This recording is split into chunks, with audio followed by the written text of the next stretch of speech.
त्या माणसांना किती जरी मी खऱ्यापणाने वागलो तरी हे माझ्या आक्षेप घ्यायचा. काय म्हणू, दारू पीत नसेल तर प्यानं म्हणते. मग मला सुद्धा वैताग येतोय. काही वेळेला त्या त्रासाने मी कंटाळ्याला आईला मी मला तरी झोप लागत नाही. माझं वय तरी 80-82ला आता मी गाठलो. आणि अशा वयाच्या माणसाला जर हिने असं केलं तरी काही बरोबर नाही बाबा. हे माणसाने समजून घेतलं पाहिजे. अशा माणसाला चालवून घेतलं पाहिजे.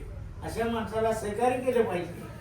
तरी सुद्धा ही मी गुटकून घ्यायला लागलोय आणि मुसळा आला तरी मी दाबतोय आणि ते बसतोय. काय करायला पाहिजे मी? एवढं काही माझं चुकीचं वागणं नाही. तरी सुद्धा यासनी जर समजत नाही तर याचा उपयोग काय?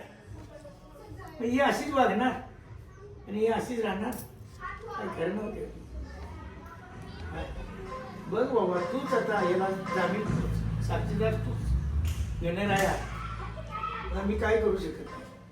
काय करणार? ती बाई त्या तऱ्हेची, ती सुनी या तऱ्हेचं, ते पोरगा तुम्हाला काय करतंय? अरे तुम्ही कुठलं उपास असा नेपाळ असा ती जाणीव उणीवपणा जरा ठेवा. आणि ह्या माणसाने काय केलंय? ह्या बाई उठायची तिच्या पुढ्यात त्यांची जय बायको तुला वारी मिळाली. अरे ते बारी म्हणजे एका तिला टाकायचं आहे. रूपराजाचं निघून काढतानाच काय करायचं? माणूस जे हाय तो निष्ठावान पाहिजे, त्याचा प्रामाणिकपणा पाहिजे, त्याला कुठल्याही बाजूची अडचण आली नको पाहिजे. तर ही काही त्यातलं काही नाही यांच्याकडे. ही माणसं म्हणून माणूस आहे. त्याची काय त्याची पुढचं मागचं काही कळलेलं नाही.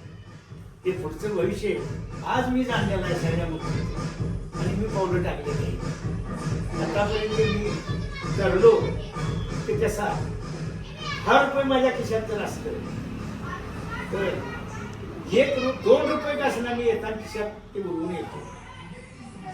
10 रुपये खर्च करीत नाही मी.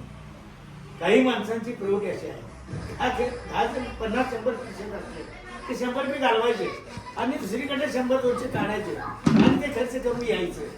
म्हणजे हे किसा मोकळा, किसा वाळगूळ आणि 100 गाडी गुळ ते जे आहे ते जन्मात जगण्याचं काहीतरी घ्यावं.